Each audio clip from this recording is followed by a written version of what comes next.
So, if I were to be asked, what does hope look like for APWD? It's those people who look beyond the limitations that my disability has caused me. They make me feel limitless, na hindi ako hanggang dito lang.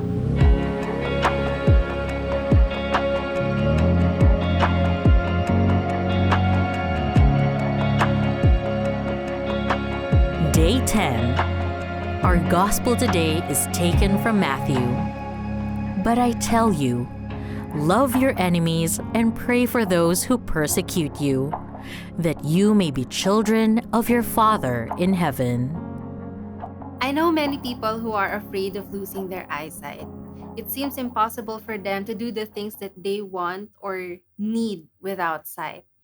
I can agree to that because ever since I was diagnosed with glaucoma, ang lagi kong tanong sa sarili ko, paano na yung future ko?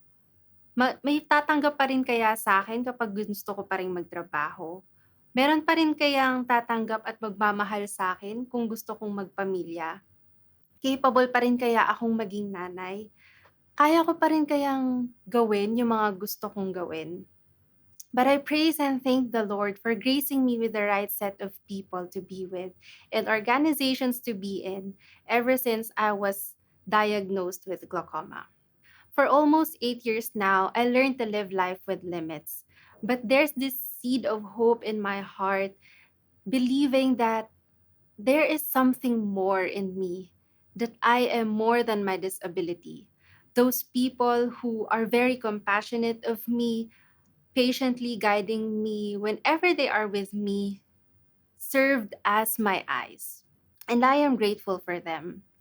The only challenge is that it's not that obvious when a person is visually impaired unless you observe that they are struggling with daily tasks such as reading or walking.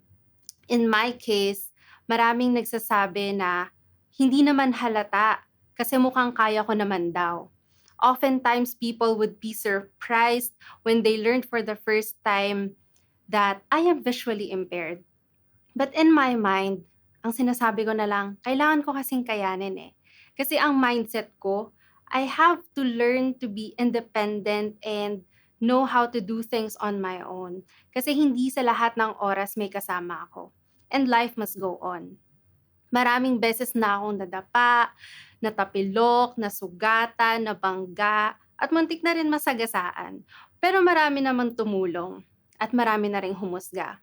Maraming nainis kasi mabagal daw akong maglakad at marami akong nababangga kasi hindi raw ako tumitingin sa dinadaanan ko. And like Jesus, I encountered people who are mocking me, saying, "Ha? Nasaan? Hindi ko makita." And they make fun about me. They laugh at me. Those experiences brought so much pain in me to the point as if I have to explain myself to them. But the gospel today reminds us to love our enemies and pray for those who persecute us.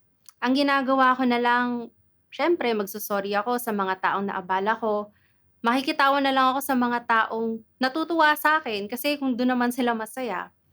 But I choose to turn my backs at them and surrender them to the Lord. I pray for them. So if I were to be asked, what does hope look like for APWD? It's those people who look beyond the limitations that my disability has caused me. They make me feel limitless, na hindi ako hanggang dito lang. Sila yung mga taong nagmamahal, umiintindi, umuunawa, sumusuporta at naniniwala na kaya ko. Sila yung nagbibigay ng pag-asa sa akin na pwede pa akong mangarap ulit, na pwede pa akong gumawa ng mga bagay na gusto ko pang gawin. And above all, I find hope in Jesus who gives me strength and guides me every day, whispering in my heart that nothing is impossible for those who believe.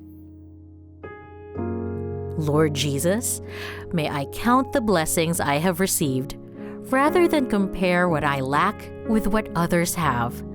so that I may become more humble and grateful. Amen. Jesus went through perfect pain for us. Can we also share in a little of that by suffering through the practice of imperfection?